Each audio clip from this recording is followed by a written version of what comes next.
Antes na mag-start, subscribe muna sa ating YouTube channel para update mo sa mga bago na akong video. Thank you!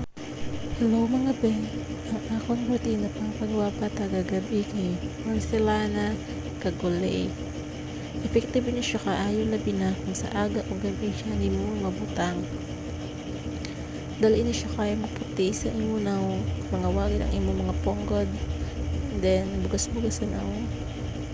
Tapos magbutang kasi ng porcelana kay gamay lang siya kaayo, sakto-sakto lang kay para dili siya masunog ang imo na maglakit-laknit hapdos kaayo.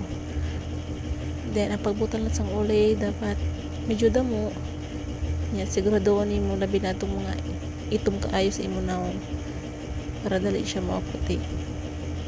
Then butangan natin mo imo liog para pantay kay ang puti. Thank you for watching mga be mo.